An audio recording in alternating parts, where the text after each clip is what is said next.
cuties and the 40% of you who have still not subscribed to the Ethicsverse. What's the matter with you? Welcome to the coolest place to be every Thursday at noon Eastern. If you think that making the world better is going to start with us making our workplaces better. We got a real treat for you today. The one and only Christy Grant Hart is here, one of my biggest ethics and compliance heroes ever. How's it going, Christy? I'm feeling fantastic today. It's the best. Don't tell anybody else. It's my favorite kind of webinar to do is with you, Nick. Absolutely. Wow. 100%. We should see 1,000 emojis right in the first 5 minutes here. So we're going to be talking about metrics that matter. We're going to be talking about seven secrets to stop getting ignored. So while I'm doing this intro here, please go ahead and hit this survey. Your feedback is really meaningful for us. Remember, candor is kind, and we really take serious this hour that you spend with us every week, and we want to make this as valuable as possible. So any and all feedback and tips or suggestions we are open to, please fill that out. And let's run through what is going on. Socials, podcasts, books. There's so much going on right now.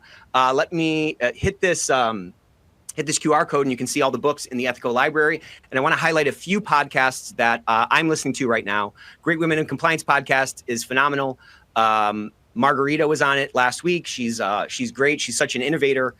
She works with Mel Sponholz, if you know her. And if you know Margarita, you'll definitely want to listen to that episode. And Two Gurus Talk Compliance, the one and only Christy Grant Hart and the voice of compliance, Tom Fox. It's like every week you guys are doing this now, right? Every 2 weeks, and trust me, that's plenty. I listen to them twice. That's why I feel like it's every week. Okay, but check that out. I mean, there's so much great content going out there, and it's your job to sharpen your saw. We have to keep getting better. We cannot stay stagnant. We have to continue to improve. We have to change our mindset to really magnify our impact. Great episode of the Ethics Experts that just released with Tyson Avery. He's the former Chief Ethics and Compliance Officer at Starbucks. Phenomenal guy, really cool story. Hope you check that out as well. And Tom Fox and I just launched a 10-part podcast to accompany the FCPA Survival Guide, which he just wrote. So the FCPA Survival Guide, we go through 10 different takeaways from an on how to help you. I swear I don't stutter like this in the podcast. I'm sure he cut that out. We go through 10 different topics on FCPA. We're talking about several different organizations, including Albemarle, and how they were able to navigate through that DOJ situation. It's a phenomenal podcast. In spite of my rambling and stuttering. Okay. Also, circle your calendars. This is our first real announcement for Ethicsverse Day on July 18th. This is going to be like the coolest thing you've ever heard. So Ethicsverse Day, July 18th, 3 sessions. It's an all-day event. We got some of the best minds in ethics and compliance. For our main keynote, we have Hugh Chen, hello, Andrew McBride, who just won Compliance Week Program of the Year for the Albemarle innovation that they did there and all the phenomenal outcome that they had there, and the one and only Kenneth Polite, the former Assistant Attorney General. And so that's going to be our main keynote at the end of the day. But look at all these people who are coming. Reed Blackman, Christy Grant Hart, Diana Kelly's coming, Lisa Beth Lentini Walker's coming, Hema Lomax, Melanie Sponholz, and more. So hope you can join us on this day. This is going to cost $250 to come. Free for Ethicsverse members. Don't tell anybody. It's free to join the Ethicsverse. So there's your path through to joining for the entire day, getting some cool swag, getting some great takeaways from some great thought leaders. And I just gave you the hack on how to do that for free. Who loves you? Okay. Right. It's almost like we don't even care about making money around here at Ethico. We just love doing webinars and giving away books, okay? Ecosystem is the thing that does make money for us, and this is our next-gen enterprise-wide disclosure tool. This handles your investigations. It handles your disclosures. It handles all these different pieces that you might spend a lot of time manually working on right now. And I always like to share when we talk about the company a quote from one of our clients. So this is a real quote. I am president of the Angela Meyer fan club. She came in to help after we experienced some pretty nasty issues. It was just not an easy time to take on a team of cranky compliance folks from back east. She really jumped in and into a buzzsaw and through truly rock star status saved us from just leaving. I'm not making it up when I say that you folks are better than our previous vendor. High praise, round of applause for the one and only Angela Meyer. We want to build a company that's built on service because our clients are servants to their organization. So we need to maintain that that consistency. And one of the biggest issues that people have in making a change and changing their status quo is the fear of change and the risk of change. So we've tried to de-risk that for you with a year free so that you can make sure everything's dialed in, so you can have that budget certainty and really upgrade your program and upgrade your life. Okay, we're up to 550, 580 emojis. So keep those coming. We haven't had lunch yet. We eat off these, okay? We're also going to be giving away 10 copies of my new favorite book, Your Year as a Wildly Effective Compliance Officer. So this is the next book in the Wildly Effective Compliance Officer series by Christy Grant Hart. It's a phenomenal book to help you plan your year, really elevate your status. I mean, so much of our opportunity to make our world better is going to start with making our workplaces better, which is going to start with us, which means that we need to change our mindset and do a couple of little different things, a couple of small tweaks to our efforts and our focuses can really have outsized impacts in our career, in our organization, and so forth. So we're giving away 10 of these because we love you. So keep those comments coming in the chat. We're talking about a really important topic today. We're talking about why metrics matter and how we can leverage those to tell better stories, to make more of an impact, and to direct our efforts in a more effective way. So we're giving away 10 of those. Drop into the chat your questions. We'll be integrating those. We're up to 1,000. Round of applause. It doesn't stop yet, okay? Also, if you look around your console, when Christy comes on, it's like a party, okay? So if you look around your console, we got a couple of cool downloads for you. Stop Getting Ignored ebook is there for you to download that Christy just put out. Phenomenal.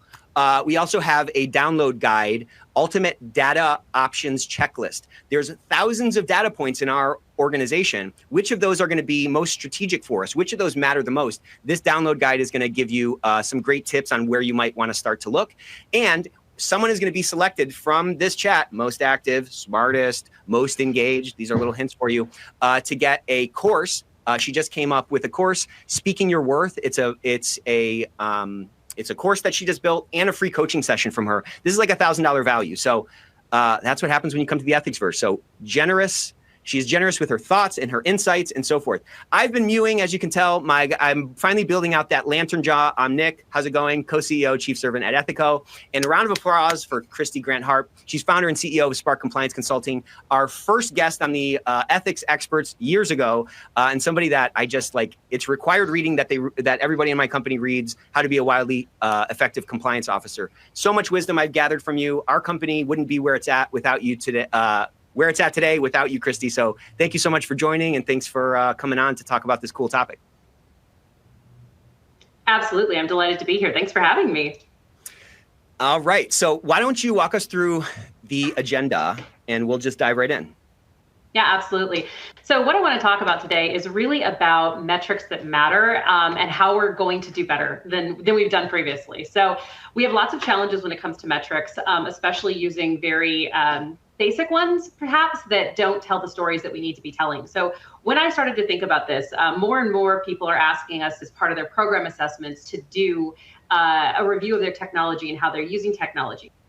So what we wanted to talk about today is I was thinking about these 7 secrets that people just don't latch onto about how to use metrics in a powerful way. So we're going to talk about the 7 secrets to stop being ignored, which is the title of the e-guide that you have access to for free. Just download it. How to apply those 7 secrets in order to have metrics that matter, putting it together. And then Nick and I were going to talk a little bit about AI and compliance and how that's being used for compliance programs successfully. So within your program to be more and more successful. We're going to have some Q&A. So let us know if you have questions in this. And yeah, this is all based on my course, which actually comes out today, Nick. This is the big day for Prove Your Worth. What a day. I mean, my gosh. It's a huge day for me. Yeah. And we got a new baby on earth. I love it.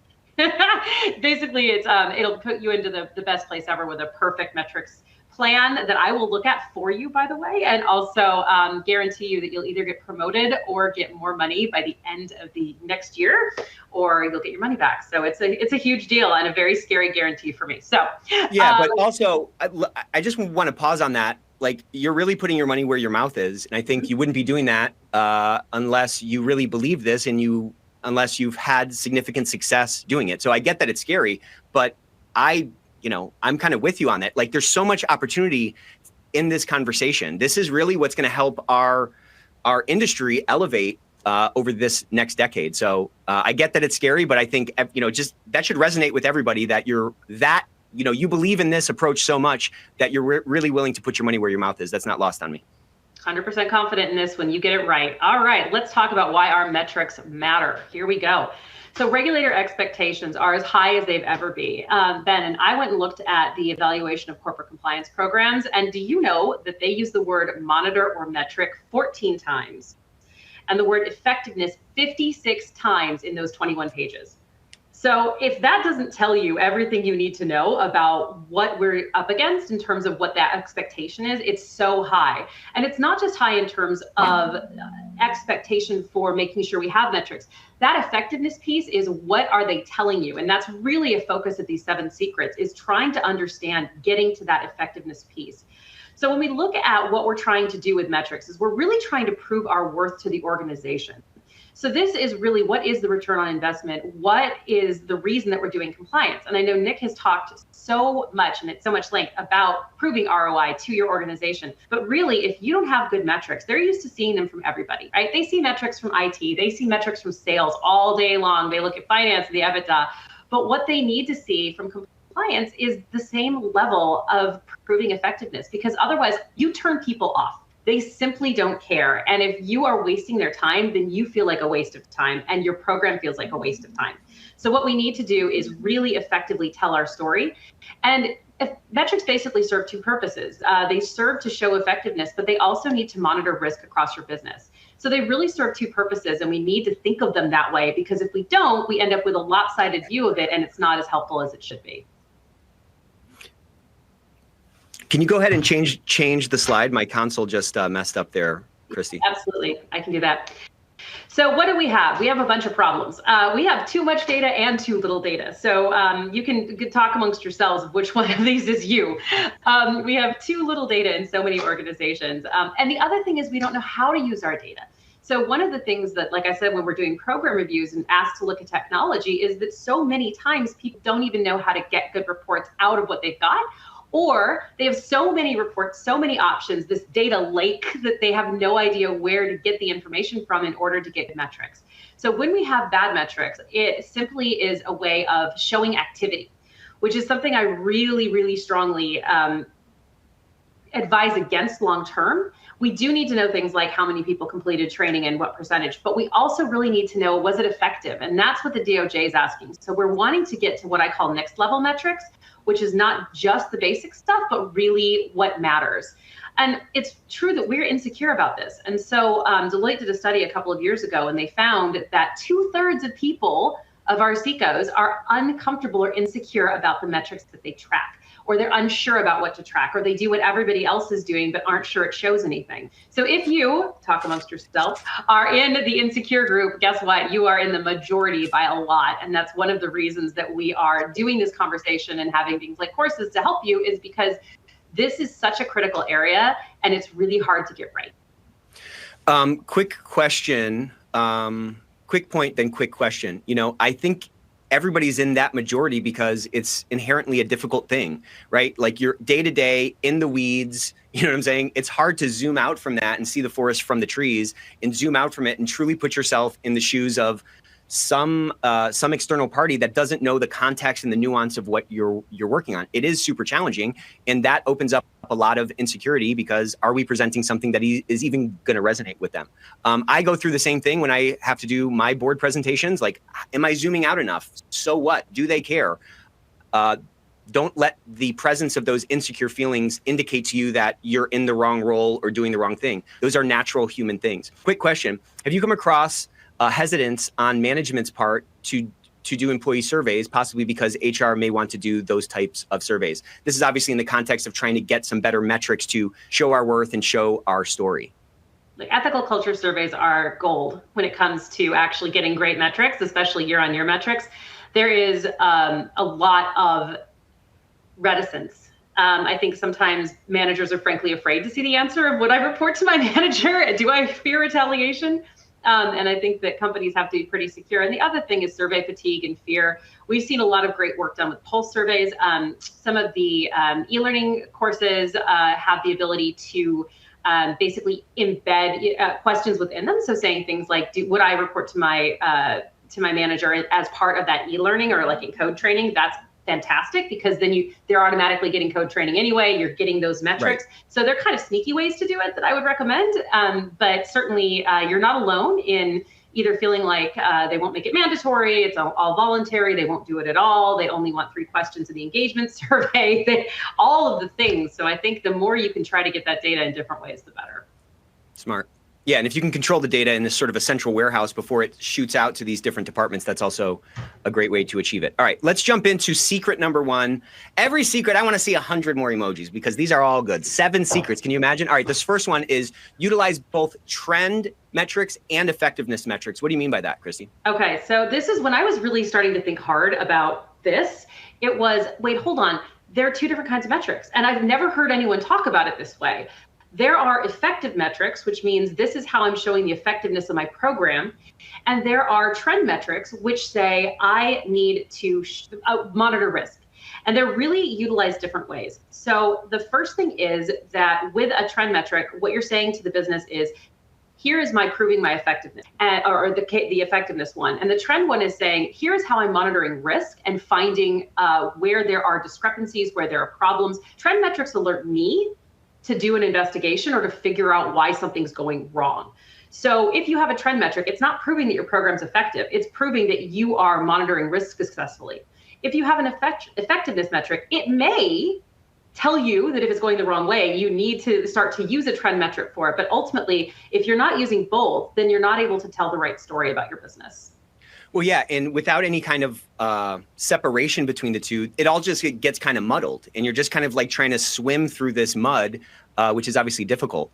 I've thought about this in terms of like internal metrics that help me do my job better, and external metrics that I can use for storytelling and to present to external parties to, again, to show that effectiveness.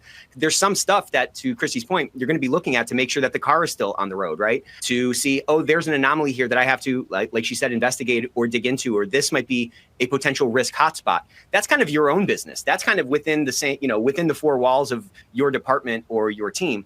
There are presentation metrics that, again, to Christy's point, are all about effectiveness. And if we mix these up, it can sometimes muddy the story that we're trying to tell, or ultimately the conclusion that we want the audience to be left with. Absolutely. So that's the first one. And we're going to talk about that throughout the secrets, because it really keeps coming back to this. How are we doing? What are we doing? And the second thing we're trying to do is really to ask the question, Nick, you already previewed it. So what? When we do metrics planning here at Spark Compliance, literally column number 2 is so what? Because what we see is that this really goes to the heart of not just reporting activity. If you're reporting activity, the answer is so what? I gave 10 training courses, so what? Okay, so maybe I'm trying to say that I reduced the risk of a bribery violation. Okay, was that training effective? Can we track how behaviors change? Can we track what people said about the course? Did they give it a 1 to 5 star if you put a rating at the end? Did you have an uptick in your policies and procedures that were clicked on? So what will tell you whether or not you're doing a good job in getting that effectiveness measured, or in being able to say that your trends are going the right or the wrong way. If you can't answer so what, keep digging and pick a different metric to get to that.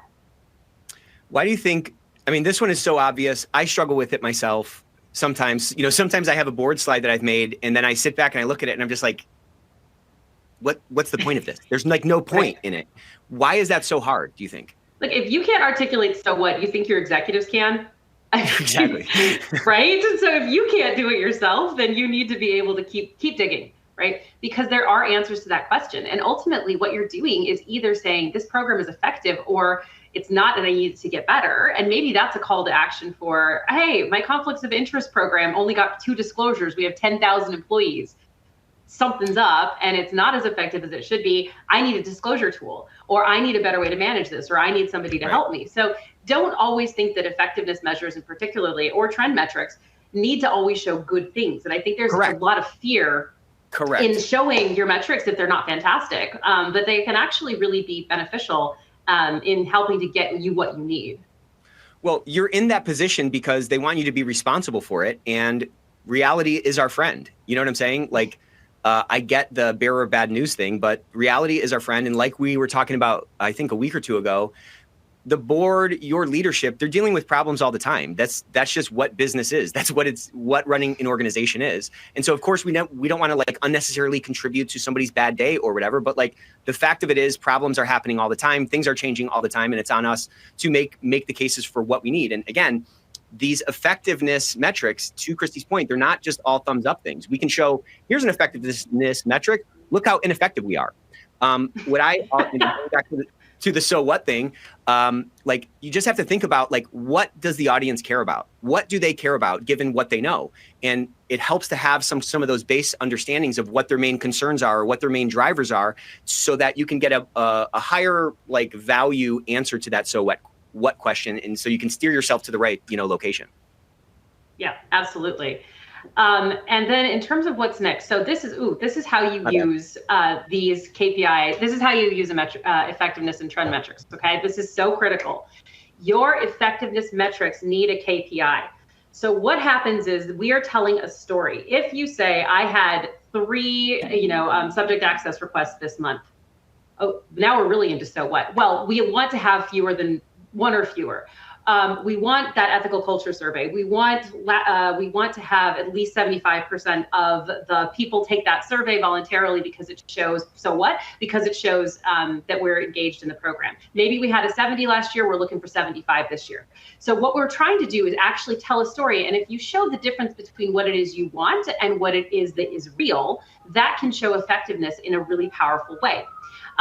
That's different than trend metrics. So a trend metric is really best used year on year, or quarter on quarter, or day on day. So if you're looking at a trend metric, one of them might be something like percentage of third parties that are ranked high. Let's say that changes by 60% and it goes up significantly. You're like, what the heck is going on there? There's a reason for that. So you need to find out, did you open a new area? Did you have a new sales agent population? Is there a new product that's coming out that's really raising risk in your market? If you have trend metrics, they need to be comparisons. If you use effectiveness metrics, they need a KPI. If you do that, you will be telling a story.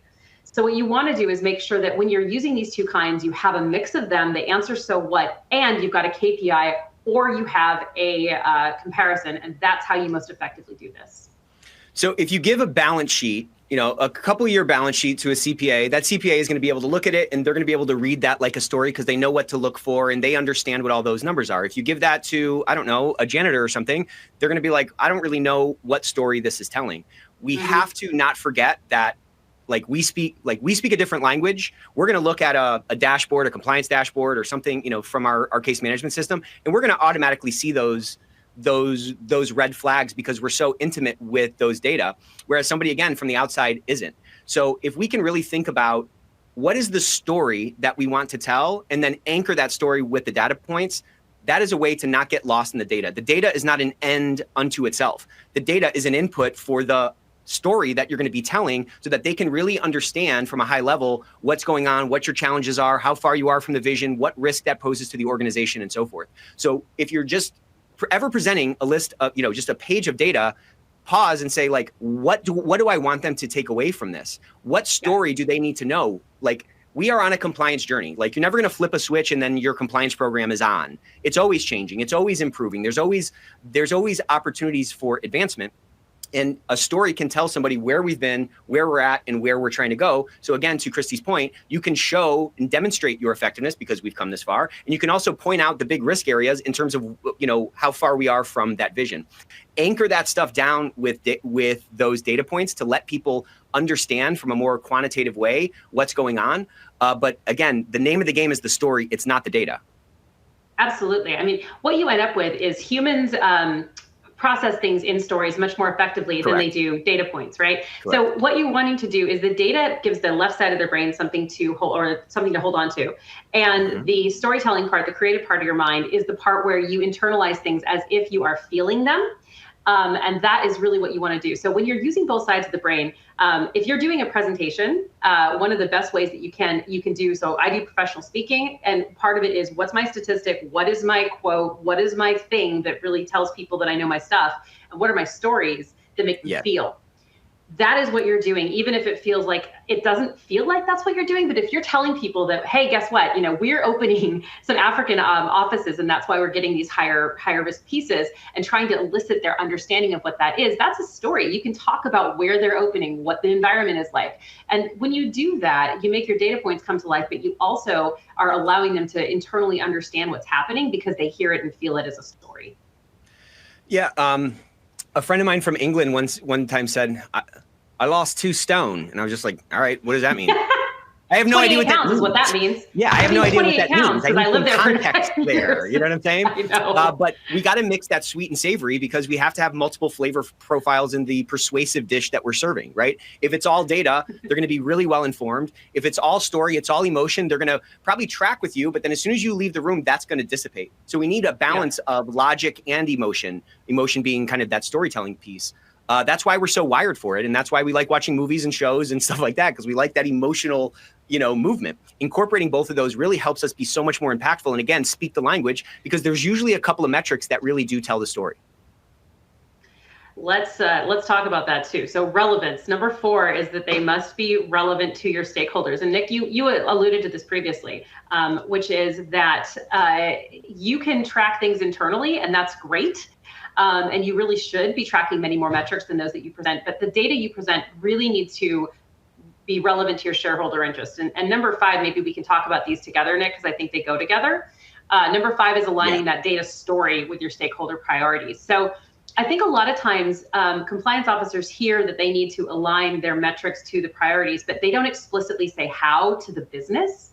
So the business won't actually understand why what you're doing is benefiting them. And I think when we're subject matter experts, it's so obvious to us why there's different types of risk that we're tracking, or why this training is necessary, or how our anti-bribery training is aligned to our expansion plan, because it helps us to expand in a way that is responsible and make sure we don't get in trouble, and that will help us get information for our disclosures. Okay, that is not obvious. If you are not, it's obvious to you. It's obvious to you, right? Yeah. It's obvious to you that your expansion, that your anti-bribery training is helping with this expansion plan to make sure that it's being done safely. But if you don't actually articulate that, and that is not clear to your stakeholder how you are literally showing what it is that they need you to do, you will not be resonant to them. So don't assume that they understand. Be very specific about how your initiatives and what you're doing, why the effectiveness of it matters to the organization and to what they are actually going after. You want to draw those connections for them, and you want to make sure that you're only reporting those things that are directly relevant to them. I have yet to meet a board of directors that isn't interested in investigations, and the most important ones, because to a certain degree, that's obviously important to them, because it can have litigation risk, it can have fines, it can have reputational risk. Those types of things they're automatically engaged with and interested in. But the other things that you're doing, especially when it relates to training and communications or use of software, frankly, a lot of the time they just think of that as cost-based. So you really need to align those as relevancy and tell that story specifically. And I think it starts with your first 5 seconds. It starts with the framing. And I think if you can start from a common frame, establish that sort of common ground, establish that, hey, we're all pointing in the same direction, or hey, these are our sort of broad corporate goals and objectives, and talk about how what you're talking about sort of integrates back into those things, it's at least going to give you that anchor point, that context that is going to be more resonant. I mean, so many times we just go in, and to your point, Christy, we just kind of start talking, and we just kind of expect them to do that calculus at in real time, and have all these these explosions of epiphanies happening in their mind. Like, maybe this is the wrong word, but just dumb it down and make it simpler. Like, what is the takeaway? This is what I want you to take away from this. Does that make sense? Okay, great. This is how I want you to see that these efforts are tying to these broader strategic objectives for our organization. Do you see how that's happening, right? Getting that confirmation and closing the loops, instead of just letting all these threads just sort of float out there in the breeze and crossing your fingers and hoping that those loops kind of automatically get closed in each individual's mind. I think it's a recipe for ineffectiveness. Yeah, do not assume any. When you get, you're supposed to have 30 minutes with the board and you're less than the day, and then you get 10, and then you get 5. Honestly, you're still better off pulling together why you are there about their key themes than actually getting into your data. If you genuinely have 5 minutes, start 100%. with the stories and let the data tell it. Okay. The data by itself never does anything. You know what I'm saying? It's just it's a concept. It's a squiggle on the screen. The words around it, the context, the story that you tell, how you connect that to what they care about. That is what's going to resonate. That's what's going to mobilize people and animate them in the context of what you're working on. Yeah, and at the end of the year, many boards have best practice certainly is to take a look and do a kind of review of the compliance program, see where it is, see where it's going. At that point, you can do some more of that effectiveness metrics, showing what you're doing well. But in the typical meetings or the typical board deck, especially if you're not presenting, make sure that you get those specific data points put together with what they need. Yeah, I mean, we're not just reporters, right? Like we're ethics and compliance executives. We need to have some strategy behind what we're, presenting. We're not just presenting ourselves in front of, the board or leadership to, make sure that they know that we're working. That's a foregone conclusion. That's why that's table stakes. That's why we're in the role. You know what I mean? Mm-hmm. I mean, there's just so much there. I love this conversation because there's so much opportunity. Okay. Should we go to number 6? Mm-hmm. How are you guys liking this presentation? I mean, imagine a full course of this. The link for the course is on the console, I believe. We're getting a lot of comments that people are signing up. So that's awesome, Christy. People are loving this angle. So let's jump into number 6. Yeah, let's do that. By the way, it also covers how to talk about what you do in an effective way, and also 25 different ways to use AI in your program. So it's all sorts of different ways of talking about being successful, improving your worth. Okay, number 6. My heavens, please make them easy to read and visually appealing. If I see one more freaking Gantt chart with 4-point font on it, it just makes me completely crazy. And so many, I feel you, I'm going to go ahead and respond to your objection here. So many of the corporate mandatory decks, we have one client that all of the font is in like 12-point font and it's light gray. What are they freaking thinking? And that's their corporate, that's their font. And when I see stuff like that and they say, Christy, can you make this better? I immediately go to graphs, I go to visuals, I go to pictures, I go to icons, I go to emojis, I go to anything I can do to stop using that horrible font. So there's a truth in psychology that people ignore things that confuse them. It's kind of like when you're trying to make a sale and they say, if you create indecision, you will not be successful in that, right? And you're trying to sell compliance here, right? So the more that you confuse people, the more that you have slides that genuinely don't show any kind of effectiveness, the worse off you are. So please don't overload your slides. This is what I see so much. People are so essentially desperate to show how well they've done or all the activities they do, or that they want to talk about 15 trends or show that. If you are trying to slam all that stuff into one place, you are creating confusion and not being helpful for yourself or your audience. So make sure that you figure out a way around the horrible tiny font, because people won't read it. They'll just look at it and go, oh, the TLDR, too long didn't read. And you can have too long didn't read on slides simply with too many pictures. And, to that point, Christy, like just asking ourselves, what do I want them to take away from this graph? Like, again, I've seen the Gantt charts that have all that detail on it. Like, they're not going to read it. What does it prove? It just proves that you're like ineffective and out of touch with your audience, in my mind. So like, what do I want them to take away from it? If it's a project with a Gantt chart, they probably want to know, like, when do we think it's going to be done? And how are we going to know if it's off track?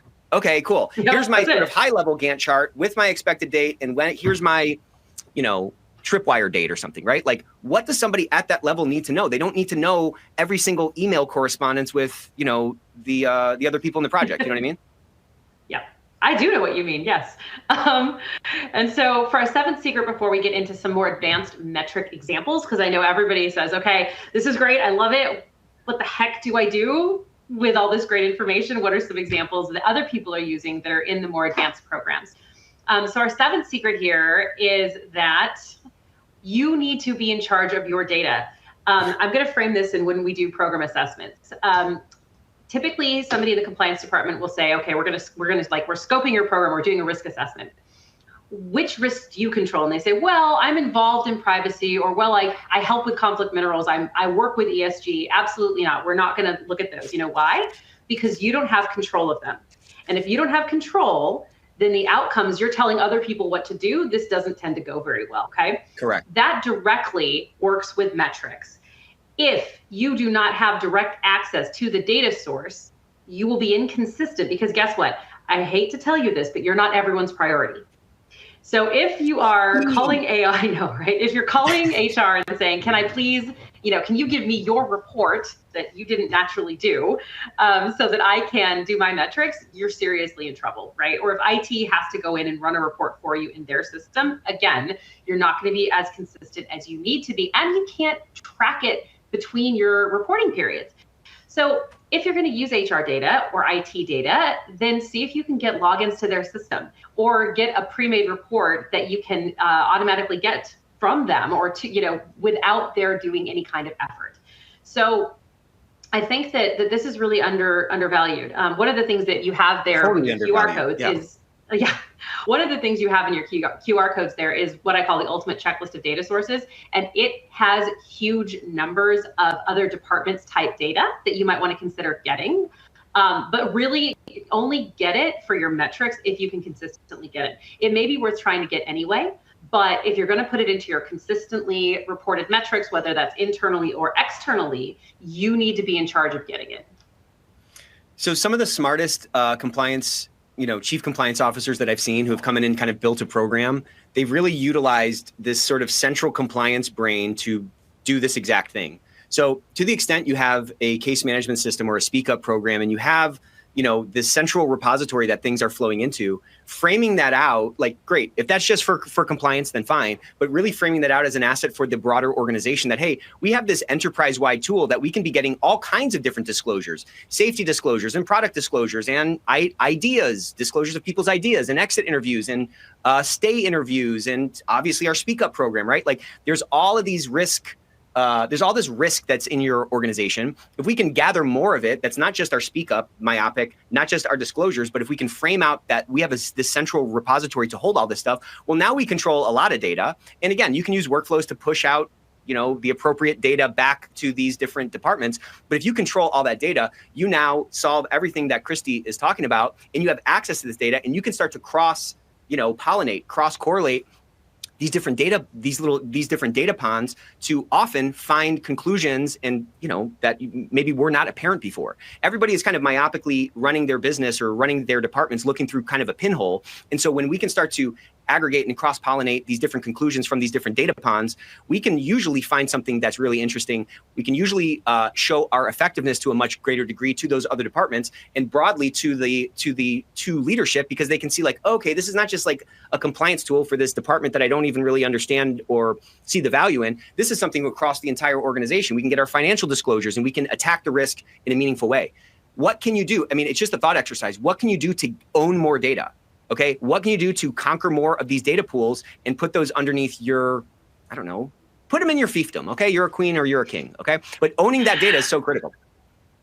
Yeah, and I think that one of my favorite hacks is to go to them and say, I'm going to need you to show me all of this data every month, or you can get me a login. That's a really good way of saying, right? Let me be able to do it myself. And of course, there is the ultimate backstop, which is in the Department of Justice guidance. It basically says they're going to ask you if you have access to all the data, and if not, why not? So that is ultimately regulatory requirements that I need to be able to get this data. So let me get into your system and show me how to set up a report that I can run, and then I won't have to bother you. One of my favorite games is War, that card game War. I win about half of the time, but this is not the time for war. This is a time for chess when you're trying to elevate your program and trying to take advantage and have more of an impact. So you have to be a little bit strategic. I mean, listen to what Christy just said. Hey, I'm going to need all this. Pain, that's a pain for you. Or you can just kind of give me access. Great. Now I have unfettered access to the data I want to take advantage of this seventh secret. It's phenomenal. All righty. So let's do some examples, Nick. What do you think? And I'm interested in some of the ones you've seen as well. Okay, so let's talk first about policies and procedures. So in the course, we have 70 different examples, and it's by all 7 elements. But what we see more often than anything is policies and procedures, training metrics, and investigations of whistleblowing metrics, right? I do recommend that you look at all the different 7 elements, but these are the ones that we see the most often. So some of the policy and procedure ones. I was surprised in the 2023 DOJ guidance that they mentioned the ability to see how many times policies and procedures have been clicked on. It's really a helpful piece of information, especially if you do training, because the best effectiveness data is kind of triangulated. So it says these policies and procedures, when they were clicked on, there were more of them clicked on when I did this training. within the next month or so. The other thing you can see is what is trending? Like, what are people looking at? That can tell you whether or not you need potentially more training on that subject, or why are people in Brazil looking so much at the gifts and hospitality amounts? Is there something there that you need to go ask questions about, or maybe do a focus group or a survey? Some people are we'll talk about some of these AI metrics. Some people are able to put an AI overlay on their policies and procedures dashboard. And what we're seeing is a couple of really cool companies that I'm working with have trained the AI on their policies and procedures, or potentially on their code of conduct. And the AI is answering questions in natural language and learning how to answer them more and more effectively. You can track how often it comes up with that answer, with which policies and procedures people are asking about, which once again can tell you about what you need to be training on, what are people asking about, what's interesting to them. And those can be very cool ways of looking at your policies and procedures and interest in them. I'll give one more example, and then Nick, I'd love to have you weigh in on this. Another one is a reading level of your policies and procedures. So there are some pretty cool tools out there that will allow you to essentially put in your policy and procedure, which typically isn't confidential confidential information. In fact, a lot of forward-thinking companies put like their anti-bribery policy on their website. Yep. And what you can do is it will tell you not only the reading level, but it can help you to dumb it down. So it's an incredibly useful thing to be able to say, totally. I really want to understand how to make this more readable, and it will do it for you. And so one of your metrics might be reading level of my policies and procedures. And one of your metrics is, over the course of the year, my KPI is to reduce all of them to an 8th grade reading level or 12-year-old's reading level, because I have a manufacturing floor and that's the average reading level of my employees. So those are the kind of things where you can have really effectiveness-based metrics that make sense to people, right? I'm making this more accessible to you. So what? So what? So that everyone can understand the rules and be more likely to be able to comply with them. We helped a client with a project like this, and they had their full kind of like legalese policy. And then we helped them make a natural language, like easy, kind of more conversational version. And then we did a like 6th grade reading level, too long, didn't read summary. So the policy has a TLDR at the top that's like in 5th or 6th grade level, and then kind of a natural language one. And then the full policy is available if somebody's a lawyer and wants to look for commas or semicolon errors or whatever. So that is a great way to do it.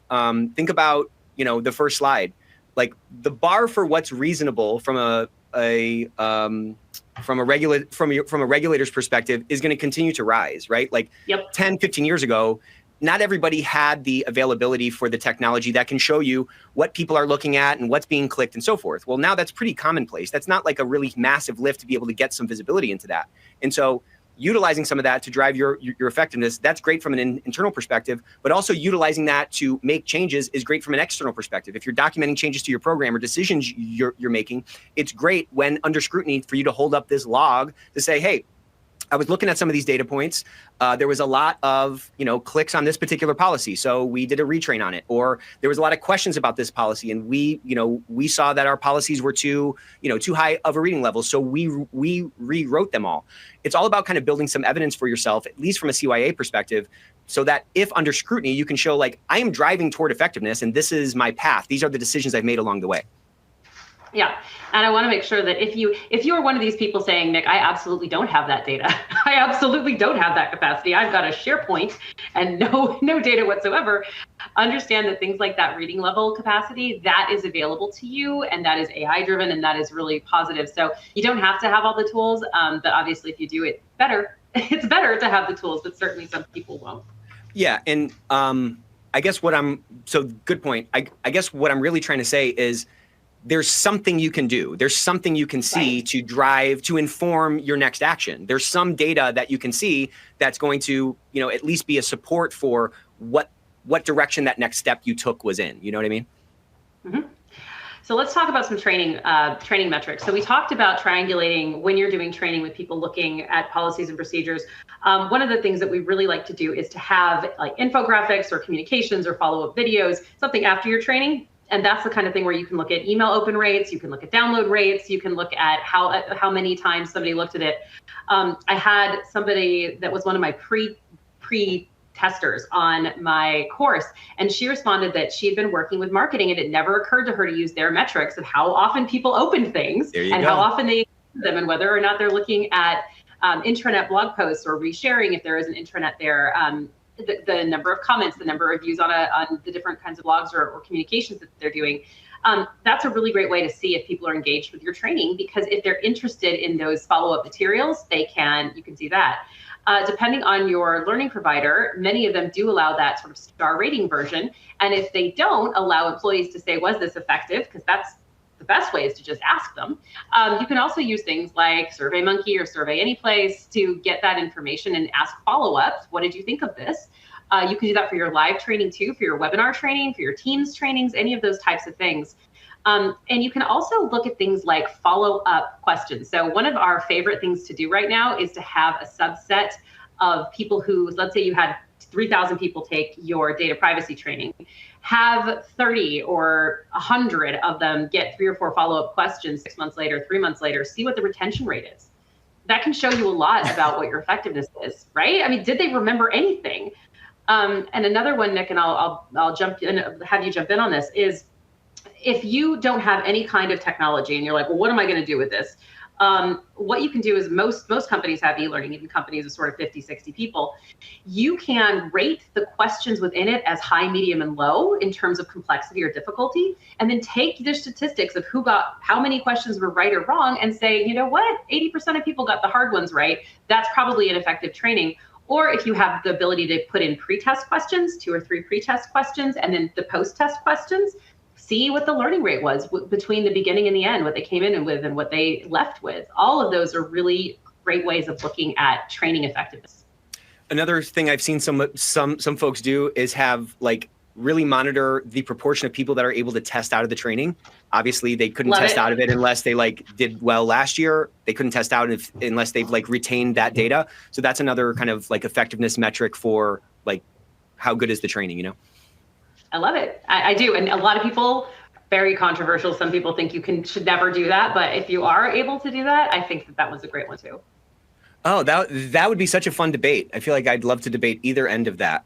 Right? I could argue both sides. Absolutely, 100%. And passionately. I was on the debate team, though. That'll shock everyone. Maybe that's why I like you so much. That might be, that's one of many reasons. I love debate team. I have fallen into this rabbit hole on YouTube just watching debates. I mean, it's insane. There's thousands of debates going on YouTube all the time. Anyways, that's for another time. Another little hack, I think, from training metric perspective, if you have to present to leadership what training completion rates are, don't just give them the one number.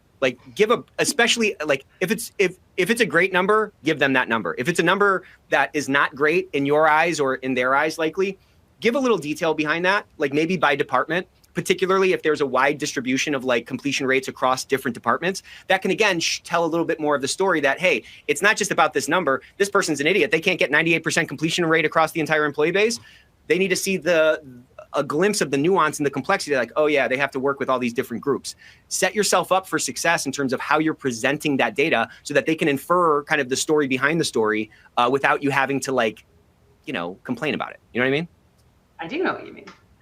Okay, so let's talk about investigations.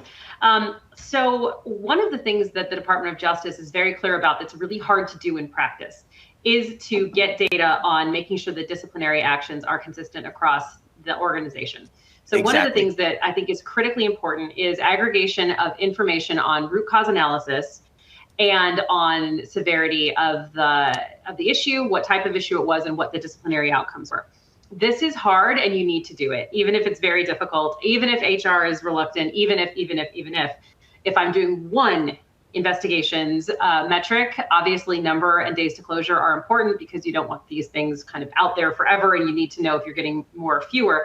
But understanding that root cause analysis and what we're doing in response and understanding severity and consistency of severity, that is critically important. It's easier with tools, but at least if you can get some, use an Excel sheet to get some aggregation, give things a 1, 2, 3 severity level, and then have categories cross-pollinate those and see where you need to essentially do more training, do more policy review, do more infographics, do more communications. This kind of trend spotting using those metrics is really critical, where one of your effectiveness metrics might be days to closure and your goal is 35. And if you get one that's way outlier that's 180 days, take that one out and say why, because it's skewing the average. But these kind of metrics are really going to help you understand what you're doing. And one that I absolutely recommend tracking is number of people complaining about retaliation, or how many of those reports you're getting, because those are really critical to be tracking too.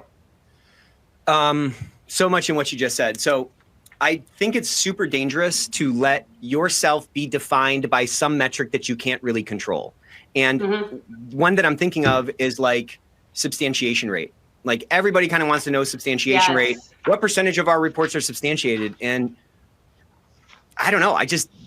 That feels like such like a low agency number. It's like, it's like, it's almost like, substantiation is an output. It's in some level, depending on, workforce setup, hybrid, whatever, like a massive portion of your reports are like unsubstantiatable. You know what I'm saying? So like you're already kind of starting in a hole. So anyways, I think people are moving toward, exactly what Christy is talking about.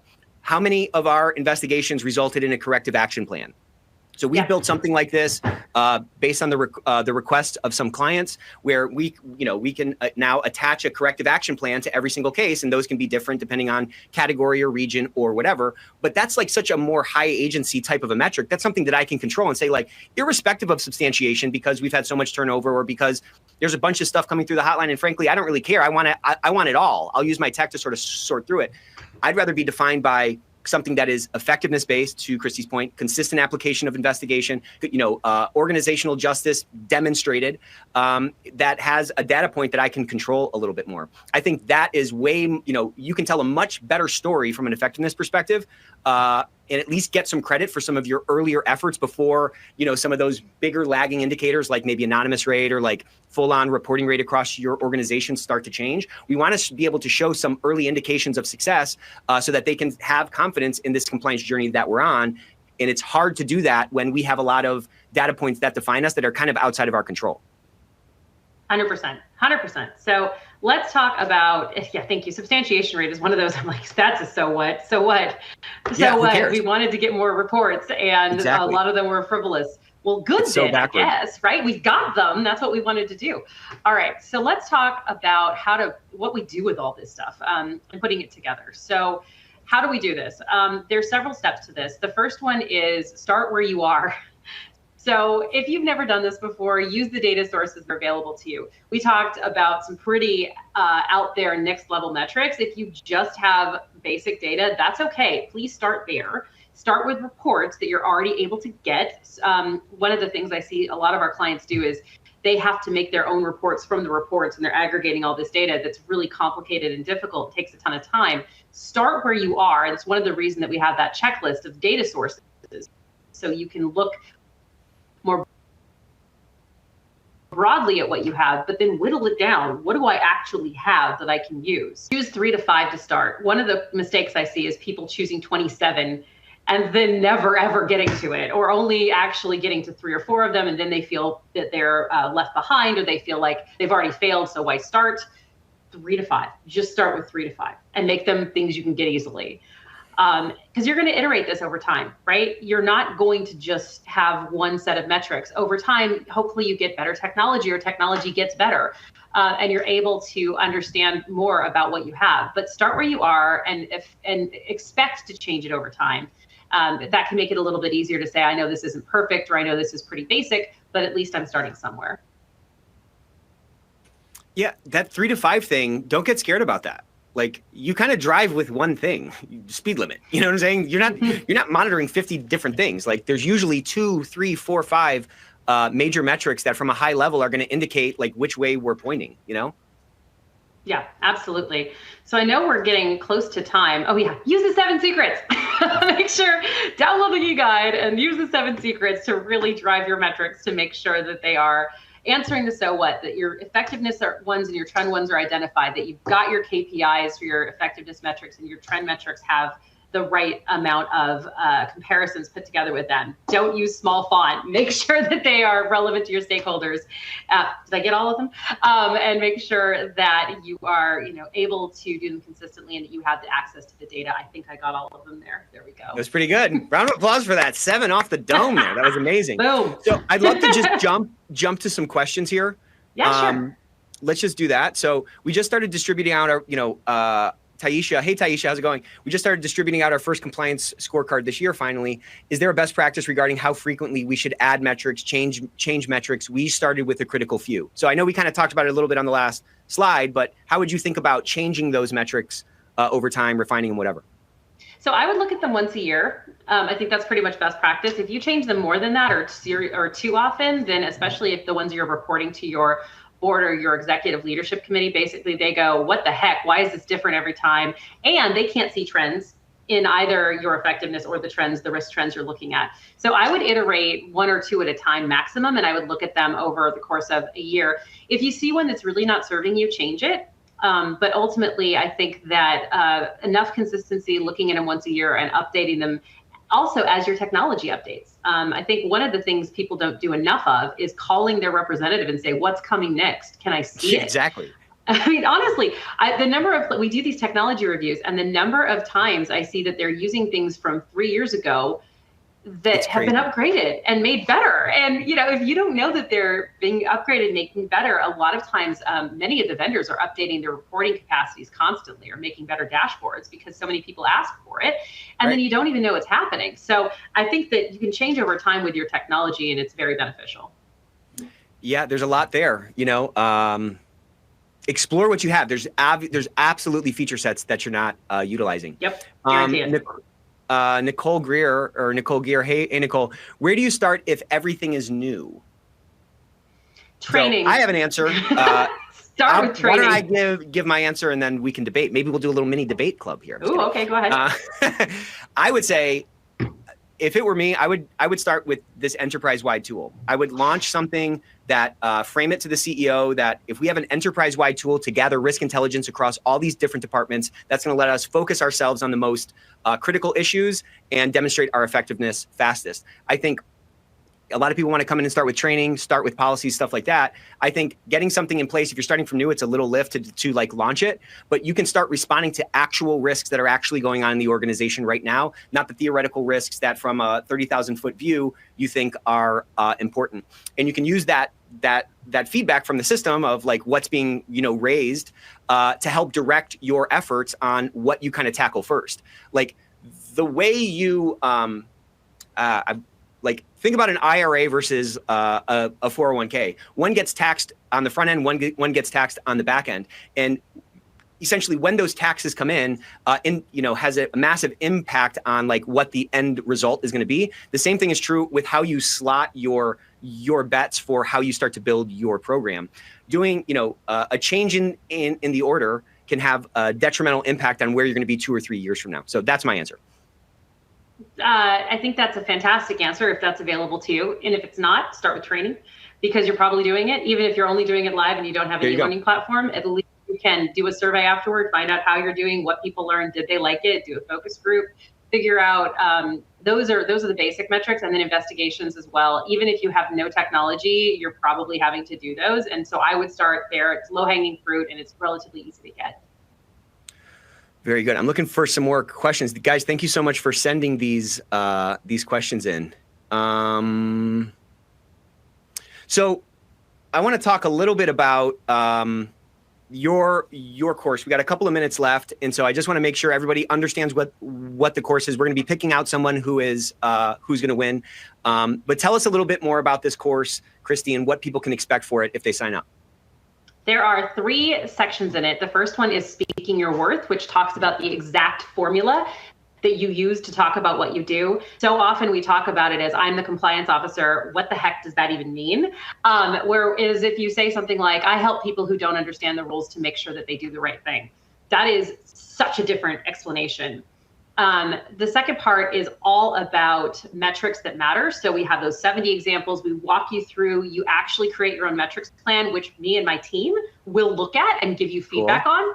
And then the third part is all about how compliance officers are using AI effectively. And that some of that is based on programs that, of course, you can get from some of the vendors, but a lot of it is using publicly available sources so that you can actually be very forward thinking and showing people how you do creative things like making communications that have video introductions that you created on Canva. There's some really cool things that you can do with that. And so all three together, speaking about your worth effectively and understanding how to talk about features versus benefits, getting your metrics together, getting that plan, having it reviewed by us, and then ultimately being able to use AI. We're so confident in it that it's literally a money back guarantee that you're going to get more money and get promoted, or get promoted, one of the two, or both, even better. That, like I said, it's money back guarantee. And you have a 50% off for the next week. It launched today, 50% off for the next week. That's it. So Compliance Christie / prove your worth.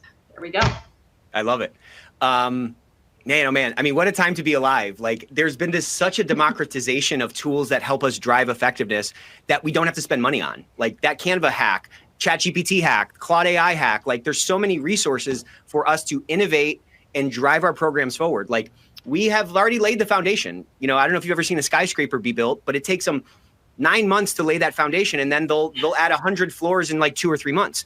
We spent the last 2 decades laying this foundation in ethics and compliance, and this foundation is laid. Some small tweaks to what we're going to do, what we're doing, can skyrocket this skyscraper faster than you can imagine. But again, it takes doing things a little bit different. It takes looking at new opportunities and putting these new practices into work. So thank you so much, Christy, for joining. Almost 3,000 emojis. I've never seen anything like it. Phenomenal. Also, for those of you still here, Jack is about to drop into the chat. It's going live now, okay? Going live now. Sign up for the Ethicsverse, or Ethicsverse Day on July 18th. You don't want to miss it. I guarantee it. Money back guarantee if you don't like the Ethicsverse Day. All right. See you guys next week. Got a great one for you. See you, Christy. Bye.